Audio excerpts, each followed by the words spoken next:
because we get it. All right. Hello, hello, hello. Today is Friday the 13th. So this is September. This is the Charitable Roundtable gathering where we are getting ready to have a discussion like you will not believe. My name is Mary Jenkins, and I am one of the people that help make sure the Charitable Roundtable happens. In his absence, I want to acknowledge Brian Reinbold, who is known as the mission specialist, and he is part of the team. But of course, we have with us Mr. Frank Agan, who is the original visionary of the Charitable Roundtable. And so we wanted to go ahead and stay on time because today's topic, and we were talking before recording, so I'm gonna let you guys in on a secret. Said people don't get it. They do not get the power that happens in the Charitable Roundtable. The information that is shared is like no other. We have conversations like no other. The speakers that we bring in relevant topics to really help strengthen and empower people that are in the nonprofit space. And I said, they don't get it. There's no way they can get how important the Charitable Roundtable is. And the reason why is because they're not here. So if you are viewing this and you are not here, make plans to attend the Charitable Roundtable on the second Friday of every month at 11:30. We promise it will be not only business empowering, it will be life empowering. So with that, welcome to the Charitable Roundtable. Before we go into who our speaker is, I want to give the individuals that are present the opportunity to introduce themselves, share your name, the nonprofit that you are associated with, and what your mission is. And if this is your first time being with us. And so we'll start with the person that is to my left, which would be Miss Deb. I'm Deb Laurel with Laurel and Associates. I'm not associated with any particular nonprofit. I provide services to nonprofits. Okay, so you would be what's called a friend of nonprofits. One of the things about the Charitable Roundtable is we have two types of people that come. People who are involved in the nonprofit space and people who are friends of the nonprofit. Friends of nonprofits are ones that may offer a service or a product or something that could benefit nonprofits. And so thank you, Deb, for being with us as a friend of the nonprofits. Next, we will have Miss Tammy Thompson. Hello, I'm Tammy Thompson, and the nonprofit that I oversee is Changing Lives Foundation. And our mission is to bring hope to people, and we offer one-time financial grants for people in catastrophic need, like house fire, sudden illness, car accident. And then we do a lot of fundraising around educational things and stuff like that, so that we can, while fundraising, also offer education opportunities to people out in the community. Wonderful. And where are you located? So we're in Strongsville, Ohio. Okay, and our services are available for people in the area or national? In US, Canada, and Mexico. Wonderful. That is good news. Also, please put your information in the chat. Your name, contact information, and then a summary of what it is that you do. Next, we will have Mr. Paul Workmaster. Thank you, Mary. You're welcome. Good day, everyone. I'm contacting you from my home office in beautiful, scenic downtown Canal, Winchester, Ohio. I work with an organization called Christ Cocoons that I established about 7 years ago. Our mission is to surround the homeless in Central Ohio with the warmth of Christ's love through gifts of sleeping bags, tents, and other things that I guess go along with temporary housing. Additionally, we include a message of encouragement and access to some Christian information through Gideon's Bibles. So our target area is Franklin County and the contiguous counties of Franklin County. And we are truly a nonprofit in that we don't make any money. Our greatest challenge is actually, deriving money so we can buy sleeping bags and tents. And I have 6 board members in addition to myself. Last year, I gave all of them a 10% raise. 110% of nothing is nothing. We don't get any income from what we do. We're an all volunteer organization. And anyway, that's what we do. And I thank everybody for being here. A special thanks to Frank. You've been a great asset to us. Thank you, Frank. Thanks, Paul. I was telling my wife the other day that December marks 10 years of this. Wow. 10 years. Wow. And Wow. You still look young, Paul. You're hanging in there. We're kind of going. You know, opposite Paul, when you were directions. talking, I was like, I remember having a conversation with you, Paul, and you weren't yet an official nonprofit. You were That's right. just doing great work from your heart. And I'm like, you had the making of a nonprofit. Well, we're officially a nonprofit. Have been for about 4 years, I think. Well, the other thing, Paul, is that you, I remember our early conversations, you were like, sleeping bags. That's it. All I'm going to do is sleeping bags. I'm not doing anything but sleeping bags. What about tarps? No, just sleeping bags. Right. We're much We more were polite focused. about it. What's that?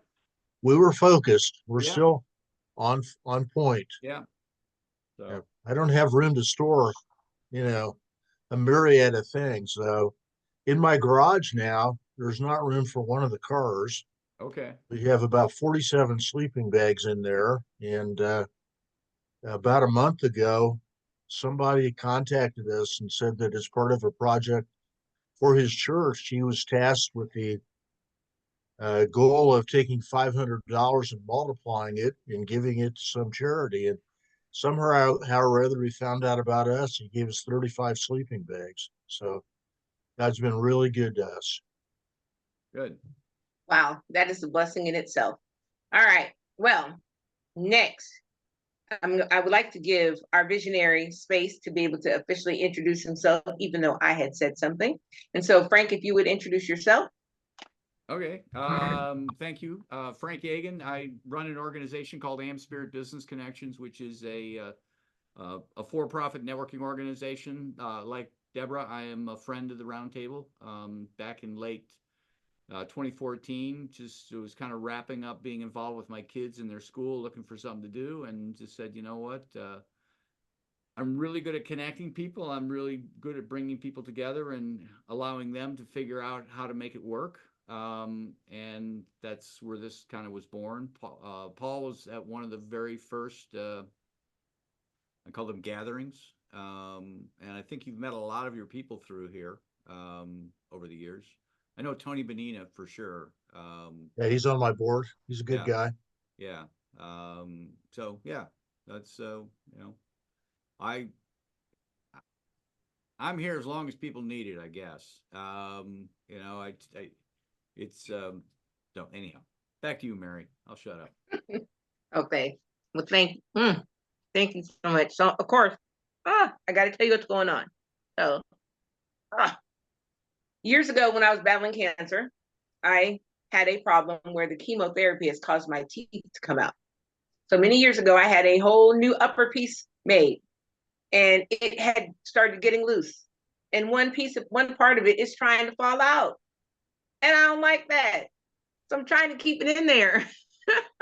So I'm going to stop talking. I have the ability to fix it. But what I need to do is go ahead and allow Sabrina to introduce herself and then take the program from there. I'm going to come off camera, but I'll be back. I know sometimes we don't understand the consequences of the chemo.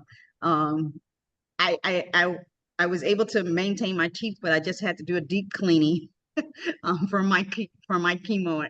I told my dentist the goal is just try to keep this thing. Let's try to keep these teeth, and it's a process. Trust me, Mary. I know.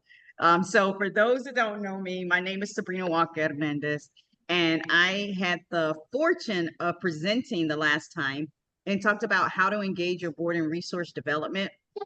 And a little bit about me. I do have a PowerPoint, and I'll share it. But a little bit about me is that I have been 28 years, 2 years from 30 years in the nonprofit industry. I currently serve on 5 boards. I am, and I absolutely love boards of directors because they said yes. Now, I will say this, I only serve on 2 fundraising boards. The other 3 boards, I give out money, which is a good thing because it helps me support the other organizations.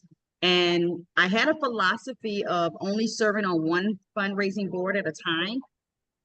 But an opportunity in my neighborhood came up with the organization that has been around for a long time, has a very great reputation. And so I said yes to that. So I, again, find value in serving on boards. I find value in connecting with the people who said yes. But because I am so involved in boards, I also, and because I was a CEO for 20 years and had my own board of directors and grew it from, when I first got my board, we had 12 members, and then we grew to 15 members, and then we grew to 21 members. And the museum board that I serve on has 27 members. And the startup board that I serve on, Village in the Valley, we have 11 board members. We started off with 5, then grew to 7, then grew to 11. We started in 2020. But my philosophy around boards, again, is if you are not intentional about orientating your board members, finding out about them and leaning into their strengths, you're going to have moments of doubt and frustration. And so I'm going to share around how to build those relationships with board, because what I have seen and experienced firsthand is a lot of CEOs, and I was a CEO, so I'm saying it from that perspective of being a CEO and serving on boards, don't take the intentionality of building relationships with their board members, not the board as a collective, but with board members. And when you build those relationships with board members as individuals, then a collective will perform better. And so I'm going to share some of that with you. And then I will be more than willing to answer any questions that you will have, because this is a different process. So I'm going to start off by saying that it is a different way of looking at this.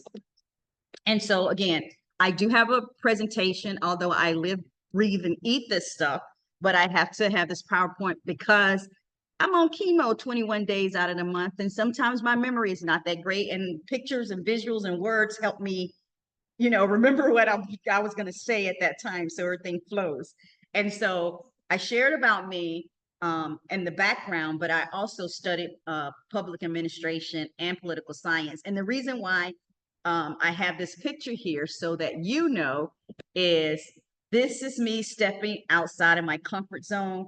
And the way I interact with boards and the way I make the approach and seeing it work to success has been not very traditional for a lot of people. So it's about stepping outside the comfort zone. And full disclosure, you look at these pictures and you think I'm someone of adventure, but I'm not. So these are all me stepping outside of my comfort zones. There are moments in time. And it's funny because I was at the Raise conference this past week in Nashville, and the group Over the Edge was there, which is this, that's me rappelling off a very large building. And it was a part of a fundraiser called Over the Edge. And that's the only thing I probably would never do again. And I told them that. I said, I'm never going to do that again. I said, I'll pay to be in the chicken coop, because when I did that, first of all, my husband left me up there by myself, and I had to do Our Father all the way down.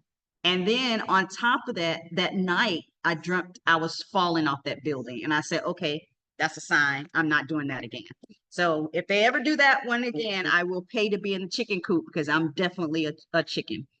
So what I do, and I put it in the chat, but really quick, I do webinars, workshop, keynote speaking, strategic planning. I love coaching nonprofit CEOs. I, again, was a CEO in an organization, spent 20 years in that organization. I didn't even realize I could have got a coach until like 15 years in. And I wish I would have known that there were coaches out there that help nonprofit CEOs. It would have been a game changer for me. So just to give you a little bit of idea, and we all know this, but boards are authorized by the state and supporters, but the CEO is authorized by the board. And so the whole goal is you have to build a partnership. Now, a partnership, as we know, is negotiated and developed, and it's based on mutual respect. And not only is it based on mutual respect, it's based on that understanding the clarity of each other's roles and responsibilities. And a lot of times we get into the weeds around, well, who does what and who does that. And that's why it's so important to develop these relationships and start board members off with the orientation so they understand what their roles are. And so they understand what your roles are. And not only that, it also shows as a CEO that you or executive director, I use the term CEO as a whole mindset thing, but I know others, I use it interchangeably. But it sets the tone that this is a professional endeavor, or at best, it is an organized endeavor. And there are some expectations that happens when you serve on the board of this organization. And so it's about forming that true partnership because the health of the organization depends on that partnership. And not only that, it requires regular and open communication between the board chair and the executive director. And so for me, when I talk about building relationships, I'm deep into this building of relationships. My board chair and I met once a month outside of the boardroom. We ate lunch together once a month.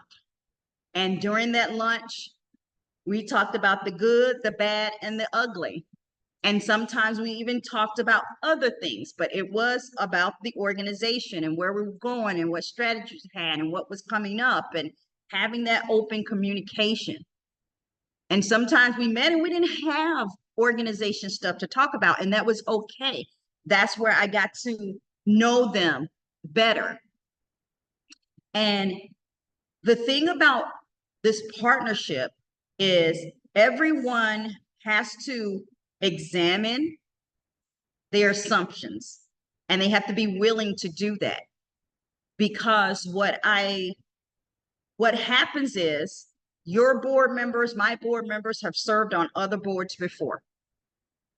And when they have served on other boards, the assumption is, well, that's how an organization is run, or that's how it's done. For nonprofit, there is no way that it's done. There are best practices. So if they came from an organization that was not implementing those best practices, then their assumption is this is how we do it over here. So if they came from an organization that did not have an orientation, if they came from a board service where the only expectation was to show up monthly for a board meeting, if they came from an organization where the expectation was that they did not get their board packets 72 hours in advance, if they came from an organization perhaps where they only met quarterly, all of this is coming with them. And so each board experience is different. And as the CEO or executive director, you are in full control of how new people are onboarded to your board. You are in control of what culture you create with your board, even if it's a board that's been around for a long time. That's why having these open communications is so important. Because you're going to benefit from it, and you're going to benefit from regular and systematic feedback and assessments. At the end of once a quarter, at the end of my board meetings, I would pass out a quick survey. It wasn't electronic. It was a quick survey that said, how did you feel like this board meeting was effective? Yes or no? Do you feel like your time was valued during this board meeting? Yes or no? Is there any feedback that you have? That one open question. Because I wanted to know. I did not want people to show up feeling like their time had been wasted. So this partnership that you have developed is very intentional. And of course, over time, it's going to have to it's going to have to be redefined. And I'll say this when I say the partnership and redefine. So again, I said, I serve on a startup board called Village in the Valley. And then I serve on this board that 11 people, started off with 5. And I serve on this museum board that has 27 people. Organization's been around for 100 years. They're very, their budget is about $4 million. Village in the Valley, we grew the budget from 0 to we're like $100,000, and we're celebrating, right? But over here, as a board member, if something needs to happen, I'm doing the work. So we have we have a MLK Day event, and we wanted to hand out towels to everyone because we were volunteering and cleaning up. And so over here, I had to, and don't judge, but this is what I did. I had to go to every Dollar General in our city because I wanted to get 50 hand towels, and I wanted them all to be the same color. So I went to all of those Dollar Generals, got those hand towels. Then I had to take those hand towels to the print shop. I had to design the logo that I wanted to go on the towels, email the logo to the vendor. Once that was done, go pay, pick up the towels, make sure they got to the event on the day, and work the event. That's this board. There's no staff. That's what we do. Over here with the museum board, they would be horrified if I had to go to Dollar General, pick up towels, do all that. The only thing I am required to do on this board over here is to show up on the day of the event and greet the volunteers. And if there was a requirement to get a sponsorship or to help pay for the towels, that's my role. That is it. They have a resource development staff. They have a CEO. They do all of those functions. So depending on your type of board, that partnership, right, is going to be a little bit different. But my superpower is building relationships. And so I wrote about that in this book called Successful Nomads. I have a whole course on the build approach and how do you build those relationships with the board. And I looked at what it took over the 15 years of serving as the CEO. I was in the organization for 20, but serving as the CEO, what it took to grow that organization from $750,000 to $2.5 million and complete a $12 million capital campaign during the 2008 recession, have an endowment and grow that endowment to $500,000 and have 180 days cash reserve. And the organization is located on the Texas-Mexico border in the 3rd poorest county in the United States. None of that would have been possible without building that individual relationship with the board of directors, which changed the culture of the board and the organization. So when I say building the relationships with your board and your individual board members is a game changer, It is. So how do you, there's 7 strategies that I talk about. And so strategy 1 is brand yourself, right? So it starts with you. Any change, any building of relationships starts with you. You have to build trust.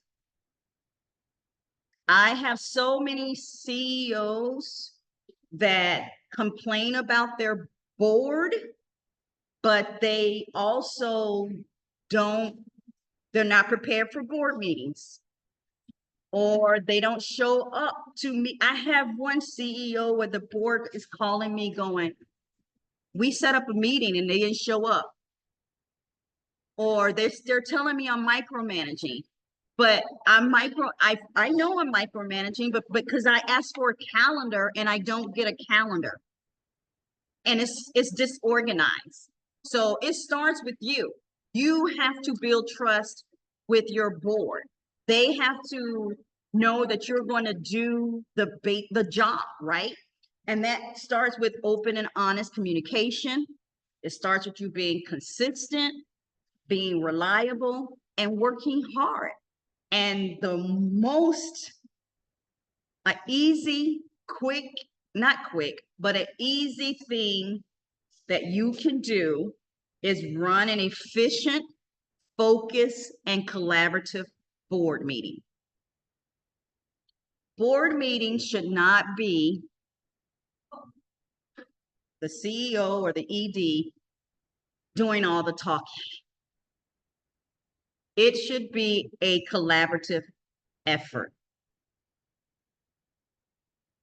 There's an agenda. The agenda has what it is, who's speaking, how long they have to speak, and you move from there. So I always say, run an efficient, focused, and collaborative board meeting. Having served on 5 boards, I know what an inefficient meeting looks like. And an inefficient meeting, again, is the CEO or ED is doing all the talking. I just got my board packet the night before. I haven't had time to look at it. And there's no opportunities for questions, or if there is opportunity for questions, I do not feel comfortable asking questions because I didn't have time to look at my packet. It looks like an inefficient meeting looks like one board, and this is one of my pet peeves, one board bully who is bullying everybody and ramrodding things through, or people are just too intimidated to talk because that board bully will just ram everything through. So then what's the point of me being there? But if you use your board agenda and it's a collaborative effort, when I say collaborative, for me, when I inherited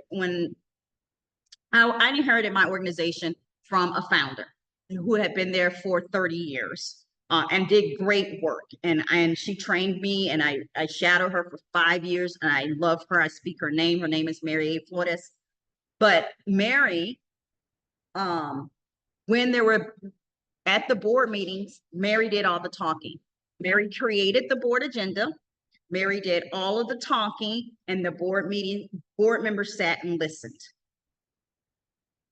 That was not the environment I wanted to create.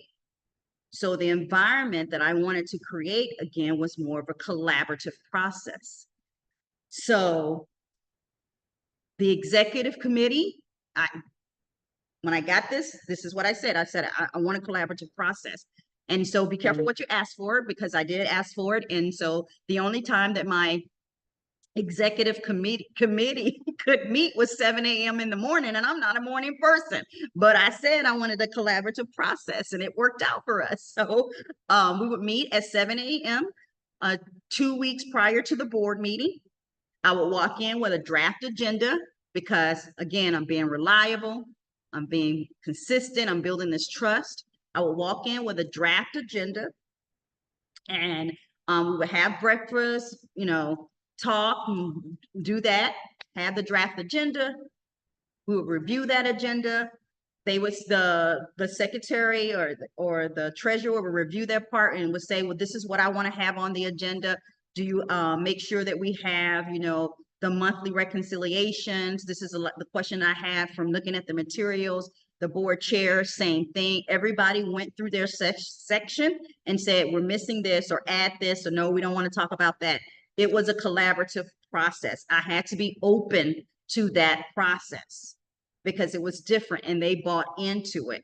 And so as we sat there with that agenda, again, we had the items, we adopted a consent agenda so that we did not spend time talking about reports. We didn't do reports in our board meetings. You can read a report. We are not talking about the report. You're going to get your board packet 72 hours in advance. The report will be in the board packet under consent agenda. You read the report. We're not talking about it. We're not doing a CEO report. We're not wasting our time talking about things that happened in the past.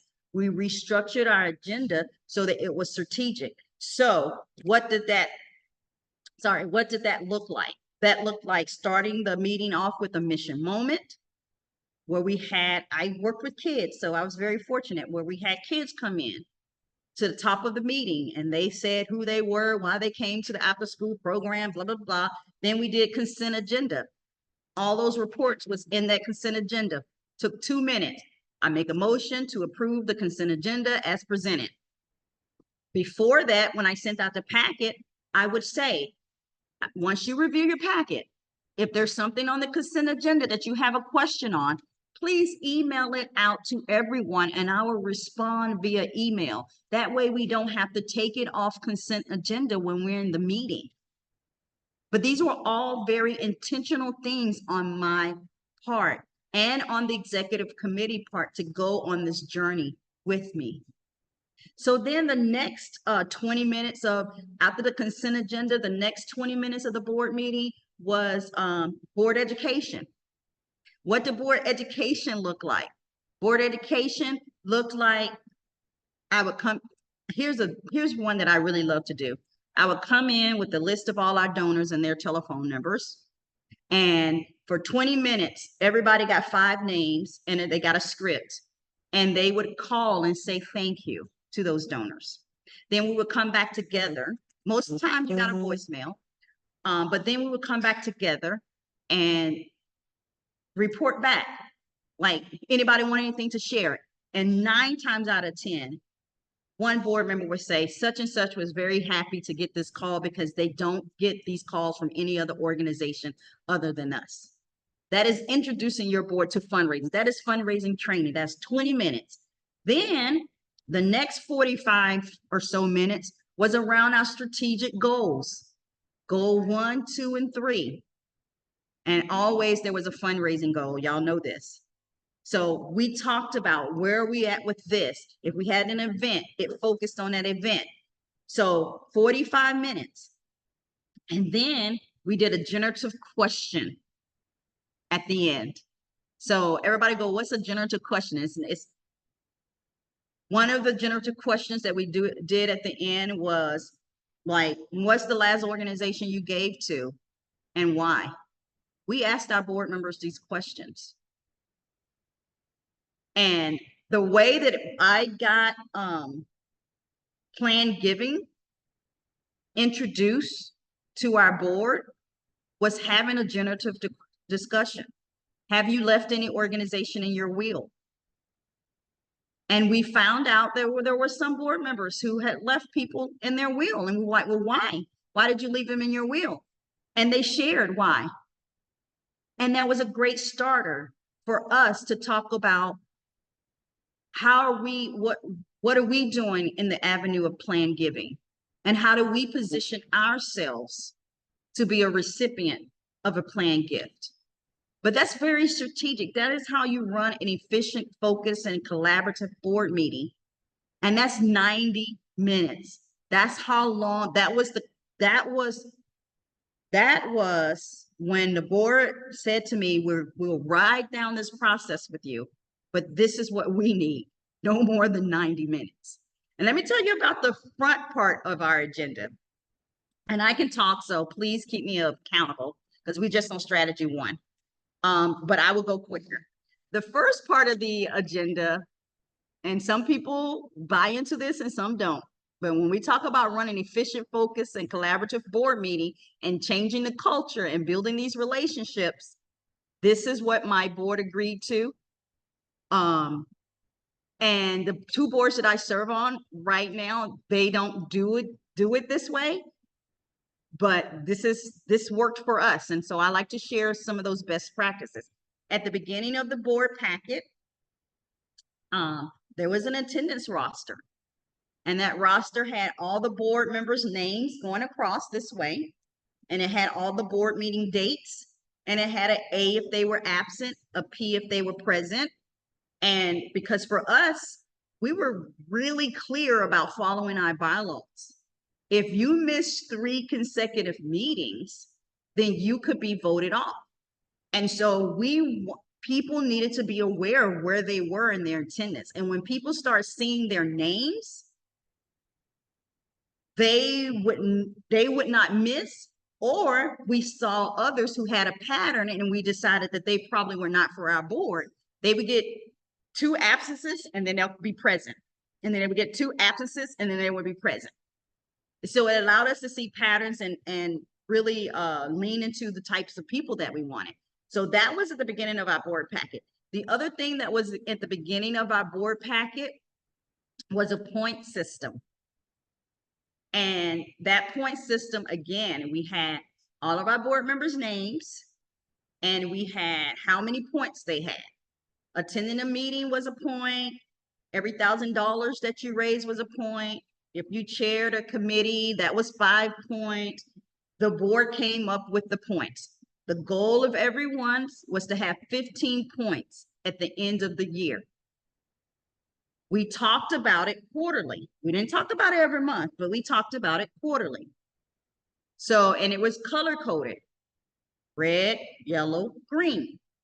So if you were green for that quarter, that meant, and that was all money. If you were green for that quarter, you hit your fundraising points goal. If you were yellow, you almost made it. And if you were red, you got to pick it up. That means you're going to be more heavily involved in the next thing that we do. And we openly talked about it once a quarter. So that vision of changing the culture and getting into what it means, it really starts with you, and you have to be able to communicate that vision with your board. This is why we want to do this. The reason why I presented that to my board and moving in that direction was because when I inherited the organization, we had 0 individual giving. Zero individual giving, 0 board giving. And so that was a conversation. And they, to their credit, did not resist. And here's another tip that we're going to get into more later. But it wasn't me who said, hey, we don't have board giving. We're not doing this. That wasn't me. It was another board member. I identified a board champion and shared the vision with that champion, someone that they respected greatly. And that champion was my voice to the board. So we'll talk about that. Strategy 2 is unleash their potential. Not every board member is going to ask for money. They're just not. Your job is to figure out where your board member fits into this fundraising formula. This is the fundraising formula.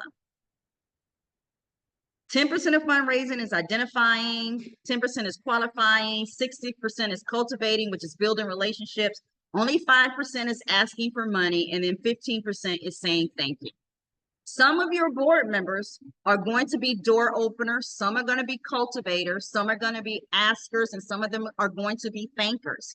Your job in building this relationship with them and learning about them is to find out where they fit in this fundraising pie or circle. I had a board member, she said, I'm not asking for money. And that was during the board interview. But she was willing to introduce us to anyone in our circle, in her circle. So we knew immediately, you're going to be our door opener. But what does it mean to be a door opener? We had to define that for her. We need you to introduce us to the people in your circle, and not the people that can give at $500. I appreciate the $500 if that's what you can give at, but we're talking about at a higher level here. So she introduced us to the bank owner. And not only did she introduce us to the bank owner, she nurtured that relationship. So it's not just about, hey, I'm going to introduce you to the people in my circle. If you are a true door opener, you're going to introduce and you're going to nurture that relationship on our behalf. So how did that look for her? She would say, hey, he eats breakfast at this place every morning. So I would go and at least once a week and have breakfast at that place so I could say hi. She would stop by his office and she would say, hey, this is what's happening at the after school program. She would say, we are holding a board retreat. Can we use the bank's boardroom? Hey, and this is a true story. Hey, the club got denied this grant. We were in the middle of a capital campaign, and we need to fly to wherever. Where were we going? Oklahoma for the Maybe Foundation, and we were allowed to use the bank's plane to fly there. So we didn't have to take commercial, and the organization didn't have to pay for flights and do all that. That was all done. That's what a true door opener does. But you won't know about those relationships that person has unless you're having those conversations with them. And then, of course, there's the cultivators. I love good cultivators because cultivators are like me. They like taking people out to lunch. They like picking up the phone and talking to people. They like doing all that piece. If I had a board full of cultivators, I'm happy. I am happy because they will cultivate towards that major gift, and it is great. And then askers. Now, only 5% of fundraising is asking. Now, at some level, everybody is going to have to ask for money. Even when I say if you're a door opener, look, and that's when I'm talking about events, right? So when you're doing the interview, and let's go back to, it starts with you. When you're doing the board interview, best practice here. So write this one down, take a note. Having pathways to fundraising. So for each of those organizations I serve on, they have a pathway. So with the $3,000, is the museum. So when I got interviewed for the museum says each board member is responsible for raising $3,000. One, you have to be a member of the Heritage Society. I look at the Heritage Society, and to join a Heritage Society, it's $1,500, $2,000, $5,000, $10,000. So I'm like, okay, I'm $1,500, done. You have to sell a table to our event. Okay, tables are $1,000. Good, I can do that. And you have to sell 5 raffle tickets at $100 each. So that's my $3,000. Every board member has to do that. Not every board member for asking has to ask for a major gift. I'm an asker. I don't mind asking. So we have an annual campaign, and I'm a captain for that. And I will ask, will you consider a gift of $25,000 to our organization? You're not going to find a lot of people that's willing to do that. I had 3 out of a board of 21.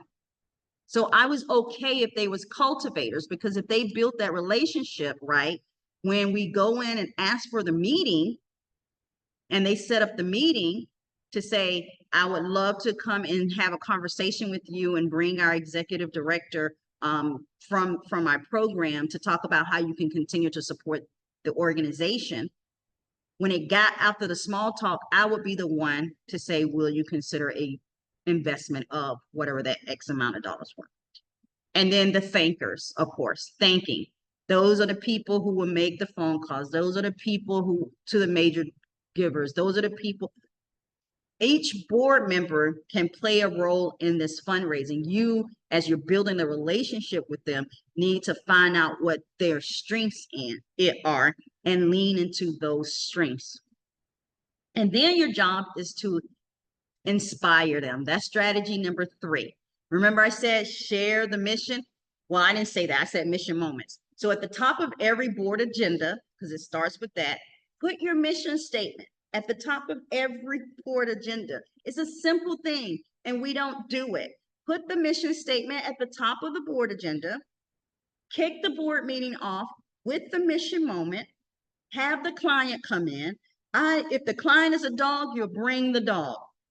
If it's a zoo board, you bring the snake. True story, it happened. What do you think board members are out there talking about after the board meeting? Oh, I got to touch a snake, and I got to do this, and I got to do that. For me, kids.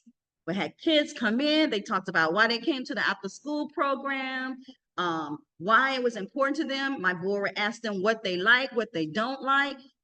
True story. This is why I got my board to buy into a capital campaign, because every time it rained, it would flood. And 10 board meetings, 10 mission moments. Every child who walked in there said, what don't you like about it? When it rains, it floods.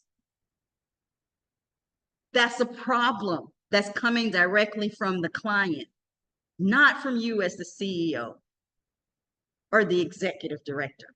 It's coming from the client. And if you work with the unhoused population, I think, Paul, that's who you work with, sometimes you don't have to bring in someone that, I always say this, tell the story from a different perspective.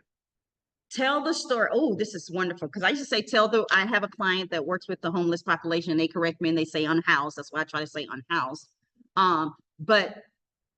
So with them, what we did was their mission, they work with the unhoused, and their mission was to move them into apartments and to transition them into work and all that stuff.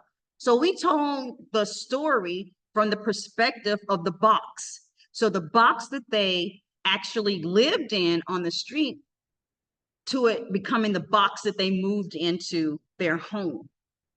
So you can tell the story from the sleeping bag, moving from your garage to being the sleeping bag where for your client.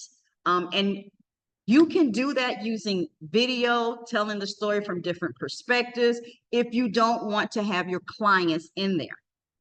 So you just have to, you also, with Village in the Valley too, because we have a community closet and we work with people that have experienced fire or they lost their job, and we have a closet. When they come and shop, we set it up like a boutique. So when they come and shop, we ask them for a testimonial, if they will be willing to say a testimonial. Sometimes they will let us record them, and if they don't, it's okay. Just tell us how you feel, how this makes you feel. What is the story? And they share the story with us. And every board meeting, we start the board meeting off with one of those stories. So it doesn't have to be the physical client coming in, but you need to have those stories, and someone needs to be thinking about that and collecting that information. And then I talked about making resource development fun, which you heard, the point system. You got to have fun. And I didn't come up with that either. That was a board member who happened to be a statistician, and that's why she came up with those points. And they still use it. My operations person actually is now a CEO of a nonprofit, and he took the point system with him and he scaled it down just a little bit. So it's not as complicated as ours, but when you have a statistician doing that stuff, it can get complicated. But at the end of the day, around the inspire them, so what? They got their points. Big whoop. What do? We celebrated our board members. We had a plan to celebrate them. We had board member of the year. We gave people little clocks when they had perfect attendance, and it was intentional. At Christmas time for our corporate annual meeting, we brought our staff, our donors, and our board members together, and we did like an awards banquet. So again, we recognize board members of the year, board member of the year. We recognize those who had perfect attendance. We recognize all the donors who gave to our annual campaign, including our board members. Our board members got sworn in for the year, and they got sworn in by a local judge. We would make it important. They got sworn in by a local judge in front of the staff, in front of their family, in front of the donors. They got sworn in. They got a certificate framed that said they were a board member. And it's all very intentional. Why do they give a certificate? Because they're going to hang that certificate in their office, and they're people of influence. When people see that they served on our board, they're going to see that certificate and they're going to make that connection and lending the credibility. So these are some of the things that we can do. This is a strategy where you can inspire them. And then at the end of that corporate meeting, we have fun, right? All the donors left, and it was just the board and the staff, and we did a white elephant exchange, and my board members got into it, and they would talk to each other, and they would like hide $100 bills and little gifts, and they would say, we know that it's not for us, it's for the staff. And so they don't steal the gifts from the money gifts from the staff and all of that. And the staff was all thrilled. And then even as an organization, we would go, and I had like a $500 budget that I would go and get like any tech stuff that they really liked. And so we had fun, and we built those relationships. And then strategy number 4 is leverage their connections. Again, talking about this, giving your board members some prominence. Are they listed on the website? Are they listed on the letterhead? Are they featured in newsletters or on social media? Is there a news release prepared when they join the board? Are they sworn in by a judge in front of their families? These are all things that will help them leverage their connections. When you are starting your board meetings off with these mission moments, and they're going to the Rotary meeting or the chamber meeting, they're going to tell the story of meeting a little kid, or they're going to tell the story of finding out about the backpack. They're going to have your board members go and help hand out the sleeping bags and get involved in those things so that they have those stories. And then they are able to leverage those stories when they are out in the community and talking about the organization. You want your board members to be an advocate and ambassador, but you have to give them the points to speak about and the opportunities to speak about. So when people see that, oh, I saw a picture of you on social media and I saw that you were a part of that board, or they'll say congratulations, and they'll make a mental note that you are associated with that organization, that person is associated with that organization. These are all very intentional things that you need to do to help them so that they can leverage those connections. And then number 5 is discover their story. This is important. This is where this individual building of relationships really come in. You got to express interest in their work and their lives. You got to recognize their birthdays. Yesterday, I just texted the judge. It's on my calendar every year. Happy birthday. I put the board members' birthdays on my calendar. I don't rely on social media. When they come to my board, they fill out an application. They let me know when their birthdays are. We put it on a calendar, plug it into the phone, and we know when the birthdays are. And so we'll text a happy birthday. I would get kids to do a happy birthday card, and we would mail it out. Celebrate their marriages. I've been invited to board members' weddings. I've been invited to board members' anniversaries, 50th anniversaries. It didn't happen by accident. It's because outside of the board meeting, I met with them. And I identify all 21 board members I met with outside of the boardroom. Some of them, again, my board chair, met them on a monthly basis. My board champions, and I always had 2 or 3 champions, We would go to lunch at least once a week. We were standing lunch partners. One of them, Millie and Judy, I just went to lunch with them last week. I'm not even on the board anymore, but it's a pattern that I'm not the CEO of the organization anymore, but it's a pattern that we developed. We call it our ladies luncheon, and we go and we talk and we share. And Ella, I will always speak her name. She's since passed away from breast cancer, but Ella and I got really, really close. And why I have here know their inventory is because as you're talking to board members outside of the boardroom, you will start to find out that they have so much inventory. And what do I mean by that? For example, Ella had a QVC shopping problem. So she would shop on QVC, and then she had a whole room of boxes. And every time I needed an auction item for the silent auction, I would go, Ella, can we go to your QVC closet? And she was like, yes. And I didn't have to worry about it. Another board member, talking to him, and you're doing an event or you're doing this and you need a live auction item, and he's struggling and I don't know. And then you're talking and having lunches and doing this, and you find out he has a timeshare in Mexico, and you're looking at him like, you have a timeshare in Mexico? Do you think that we could use that for a live auction item? Oh yeah, I never thought about that. It's because their brain doesn't work that way.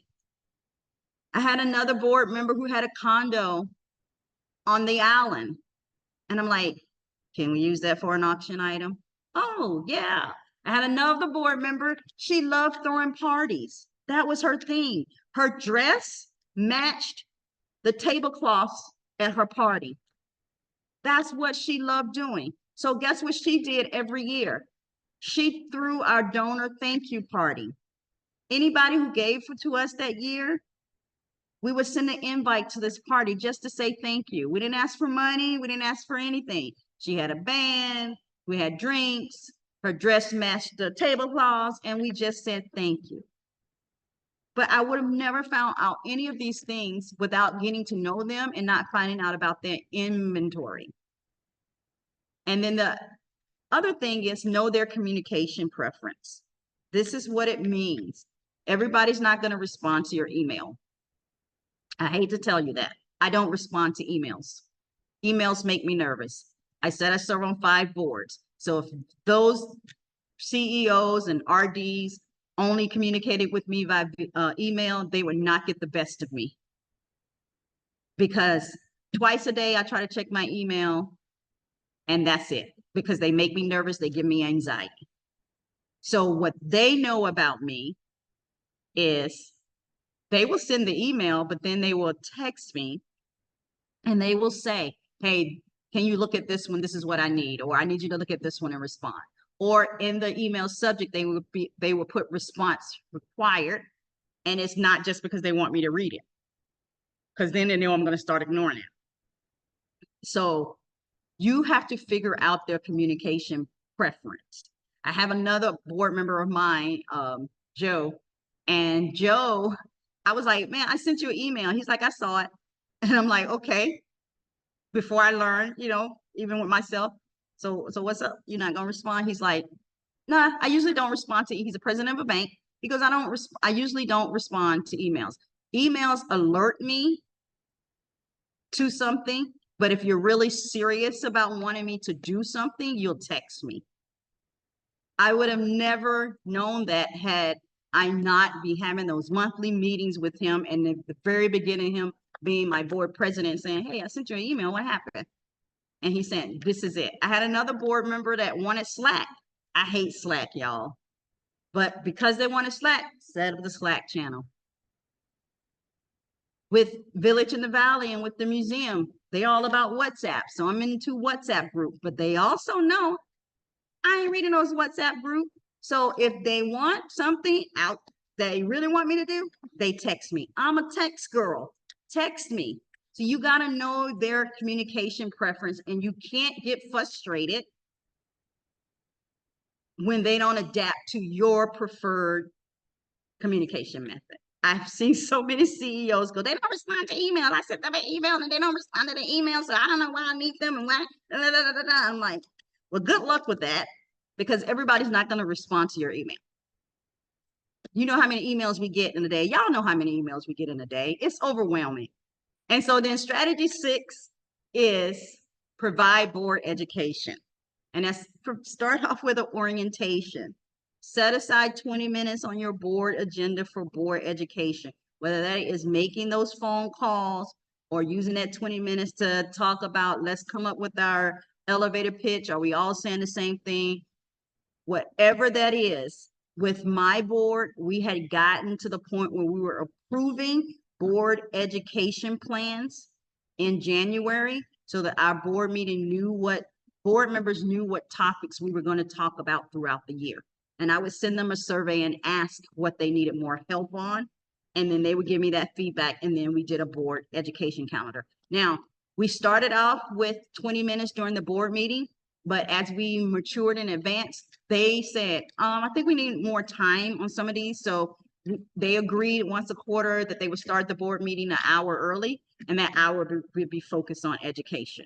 So however it looks, the point is that you're providing board education. And it starts off with a good orientation, not just saying, come to our board, and they show up to the first meeting and you haven't orientated them. They don't know what their expectations are. They don't know what their role is. And then you get mad because they're micromanaging, or they're asking you this question, or they don't know what the budget is, or they don't even know what the bylaws say. It's because you haven't done an orientation. That's why I start with the B for brand. It starts with you. So give board members scripts, social media posts, give them samples, email, all of the things, and then hold them accountable. And, I did a survey, and it's very interesting. It was around accountability and board, and the feedback was the CEOs did not want to seem bossy, and they were scared of ruining relationships. Those were the top 2 responses. They didn't want to seem bossy, and they didn't want to ruin relationships. It is not bossy to have clear expectations, especially if it's high-performing people who are busy. I just need you to be clear about what you want from me so I can deliver. But if I come to the room and you're just saying, especially when it comes to fundraising, if you're just saying, well, I need you to solicit your people, that's not specific. I'm going to sit there and go, okay. But if you say, I need you to secure 10 sleeping bags, or I need you to secure a $500 so we can buy 37 sleeping bags by this date, that's specificity, and I can do that. And then if you give me the packet and the script and tell me Joe and Sarah gave us $500 last year, and here's their telephone number, and you equip me, I can get some stuff done. And you trained me on how to make the ask. Then there's no excuses for your board members. And so that's what it takes around this. You have to equip and educate them. And you have to also tell them when you are recruiting what the expectations are, and that expectations should include fundraising, but with all those best practices in place that I shared with you. But I have so many people tell me, I don't want to talk about fundraising because I don't want to scare them away. And then you get frustrated because they don't want to fundraise. It's amazing to me. Just be clear about what that fundraising component is. Also understand all the different pieces that come with fundraising, because usually when people say, I don't want to fundraise, what they're saying in their head is, I don't want to ask for money. And that could be okay if you're willing to be a door opener, if you're willing to be a cultivator, if you're willing to be a thanker, because all of those pieces are way bigger in the fundraising process than it is for asking for money. And then strategy 7, which I've been talking about all throughout this, is reaching out and connect. We're all busy people, and you got to be intentional about building those relationships. and you got to block off time on your calendar to reach out and schedule meetups with your board members. Like I said, 21 members, and I was intentional about meeting with my board chair once a month, my board champions regularly, at least once a week, but it turned into friendships, and that's what you want. And for others, once a year outside of the boardroom, I would pop by their office and I just say, hey, I just happen to be in the neighborhood. I'm checking on you. How's it going for you? Any feedback for me? And they appreciated it. So you got to encourage interaction outside the boardroom, and not just with you, but with each other. That really made a difference with my board, connecting with each other. Even on the museum board that I am on, we did a communications retreat, basically identifying how we as individuals communicate. And at the end of that retreat, what we did was, I don't remember how it exactly played out, but each of us got 2 people that we had to connect with and go to lunch with outside of the organization, because there's 27 of us. And some of them, we don't know each other. You know, we float in the same community and neighborhoods and stuff, but we don't know each other. And so when you have 27 people that are supposed to be a team and move this organization forward, but we don't know each other outside of the 90-minute board meeting, it is hard to get the team to move forward. And we saw that. And so one of the suggestions was, hey, let's do this retreat where we can build relationships with each other outside of the boardroom. And so with that, I'm going to stop the share. I know I did a lot of talking, y'all. I like to talk, and I love talking about this topic. And I'm sorry if I was boring.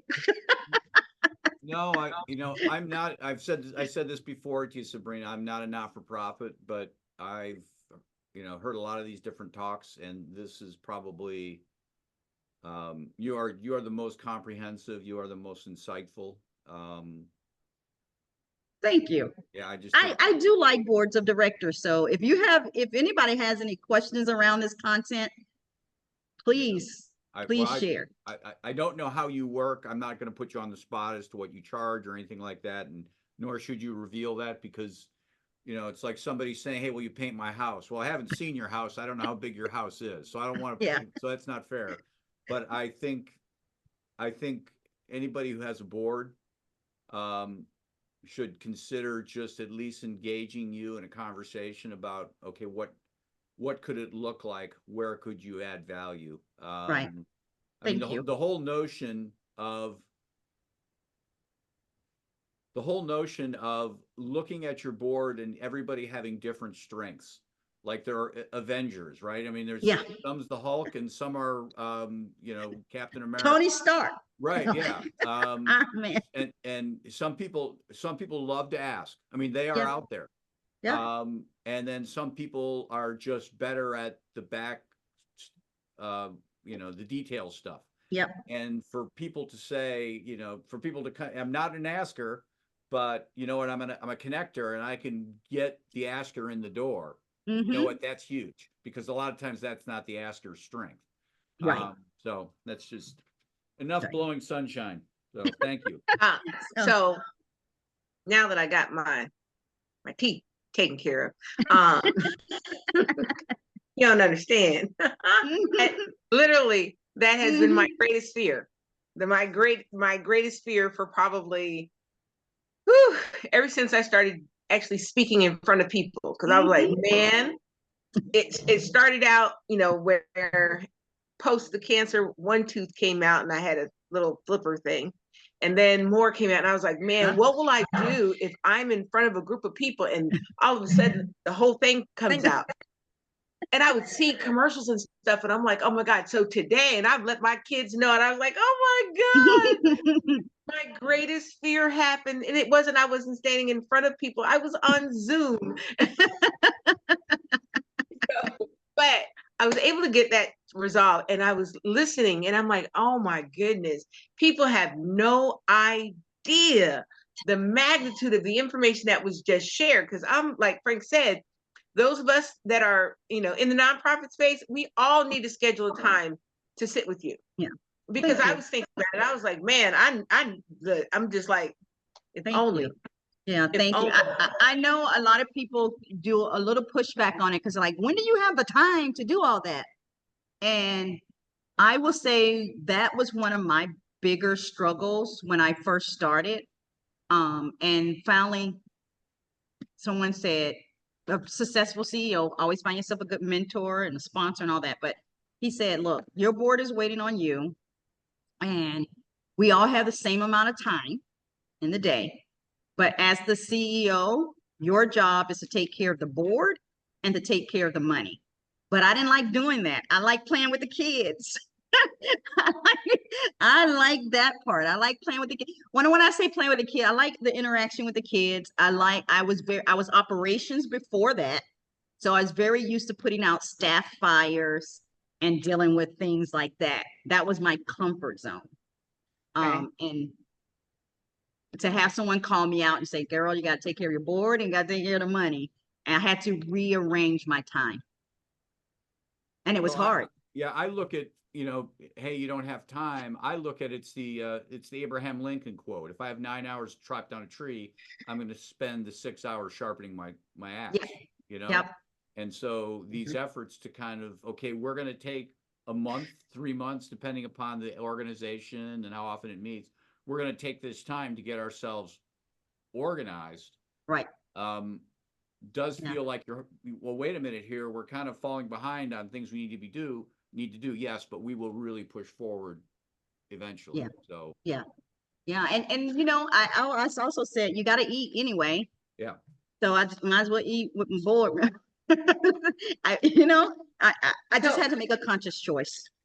Like, when I think about my board, I have one board member that's local, and then I have one in Indiana, one in two in California, one in Indiana, one in New York, and then one in Columbus. And just trying to get them all together is one thing. Yeah. When I have traveled across the country, I make it a point to let them know, like, hey, guess what? I'm going to be in your city fundraising for the organization. Can we get together and have a meeting in person? Then one of my board members, we spent so much time together that he asked me to facilitate his wedding because he knew I was a minister. So I actually married him and his wife. I'm godmother to his daughter. Or to their daughter, which that's a blessing in itself. But we develop, the importance of the relationships, and that is something that it's like interesting.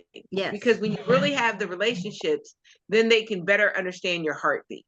Right. And if it's that close, what happens is, especially when it comes to fundraising or doing something, they will say, I didn't want to disappoint you. Right. And it transcends. Right. So, right. And it's not going to get that way with every board member that you have, but you need that core. You need that core. I agree. Thank you. Like I said, thank you so much. Deb or Tammy or Paul, do you have anything you'd like to share? Well, I just think that was super amazing, Sabrina, and I need you to be my coach. I just changed, I took so many notes, and I actually have a board meeting coming up on Monday, and I'm like, I don't have enough time before Monday to change the whole structure of everything, but the next one is going to be in line with what you suggested, more interactive. Like, I look at all the slides I have for the board meeting, and it's just something they could read. So I feel like I'm very excited to change it up. So thank you so much for all of your insight. And I think I took like 3 pages of notes, and your information is super valuable. You're very welcome. And what I've found out is just, as we are going through this journey, there's different things that we learn from different organizations.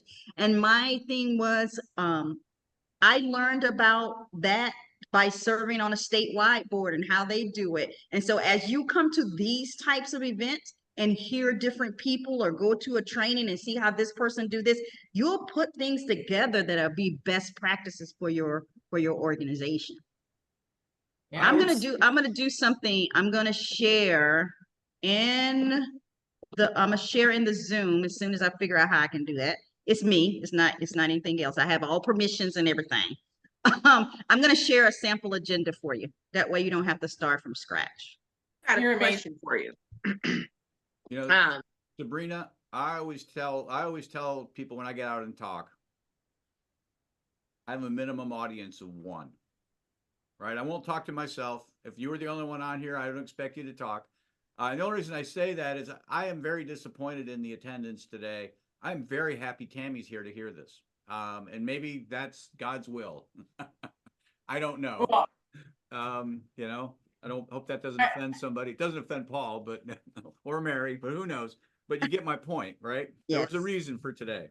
Yes. Well, I really thank you, Frank, for the invite, and I'm just like overwhelmed with joy on what I've learned today Good. and your insight, Sabrina, on Good. like how I can change the foundation's processes, board meetings, be more interactive.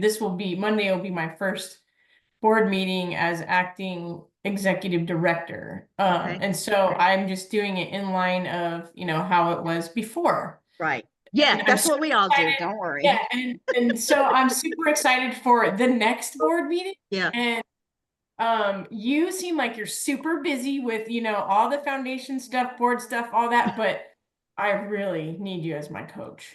I will reach out to you, Tammy. Don't you worry. Reach out to me. I'll put my information there. I will say this.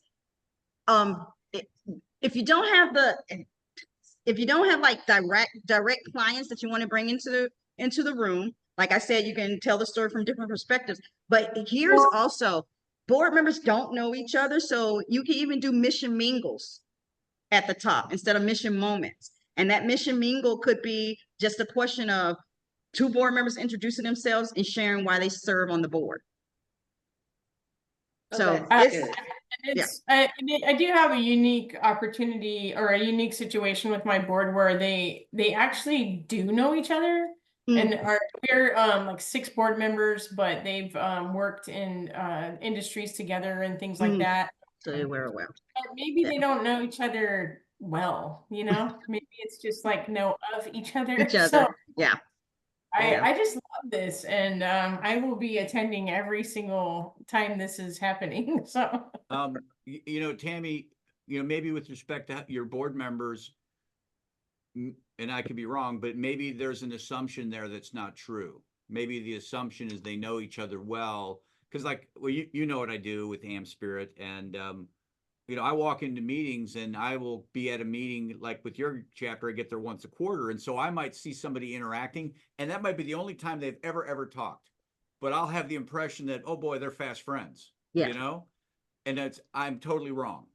You know what I mean? Yeah. So for sure. And I know that our board members know each other, but like I shared, I don't know that they know each other well, just because they may have work together or have, similar circles of people that they spend time with, things like that. So I'm just excited to change this up in a way that that will motivate, innovate. I just want to do everything different, and I just love that I had this today. So thank you so much. Yeah. I will tell you that next month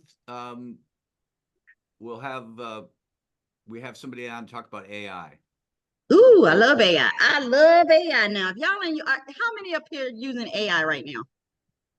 I love it. It saves me so much. Paul, you didn't raise your hand. It saves so much time, Paul. It is amazing. I don't know how to use it to its fullest capacity. I'm going to come back for that. I mean, I know prompts. I think, I think there's lots of different uses for it. I've used it for graphics, for like videos, instead of going to get pictures. My nephew sent me his invoice, or not his invoice, his resume. It was crap. I'm like, oh, hey, I don't want to sit here and work on it, right? So I just put it in ChatGPT and said, here, give me an example, clean this up for me. And I sent it back and said, here's kind of a better idea what you should be looking like.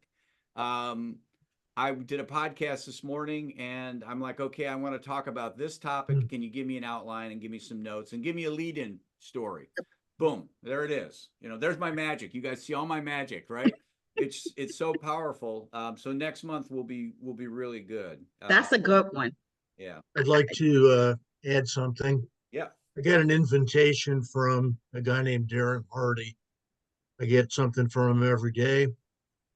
He's going to give a seminar next week on Wednesday for about an hour, and he's going to explain how to use AI in your business. I think it'll be very good. It's free. If you'd like, I could put the details in the chat box. You can check it out. Be great. Put it in there. Please. Yes, definitely. That's information that definitely needs to be shared. I have a question before, we kind of phase our way out for this month's meeting. Sabrina, so I serve in a crazy role with the organization. I serve as the board chair. I serve as the executive director. We have other people that serve in different roles. And I have been asked several times about serving on other boards. Mm-hmm. And I have always been under the impression that if you are the executive director or the chairman of a board, that you can't serve on another board. You can. Okay. You can serve on another board. I always ask you, why would you do that to yourself?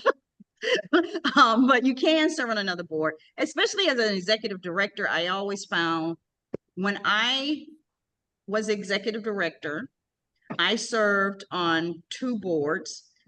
One of them was a statewide board for after school time.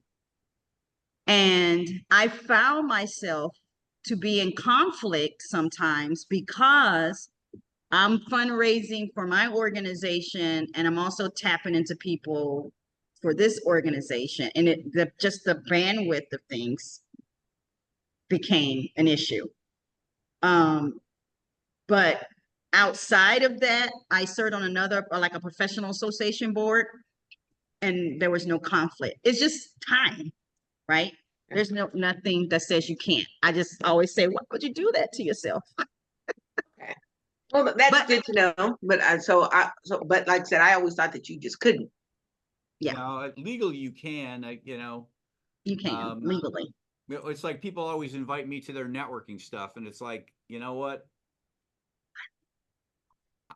Look at what I do as like a restaurant and what you do as a restaurant. I can't eat at your restaurant because I'm serving my people, Yes. And it's the same thing. And it's Mary, that's your response. It's like, you know what? I would love to be involved with you, but I need to really give what I do 110% in fairness to my board, unless it's something where it doesn't really, like Sabrina says, it doesn't take a lot of time, a little community board or something at your church that doesn't take a lot of time. But so now, if they ask you to serve on a foundation board that gives out money, say yes.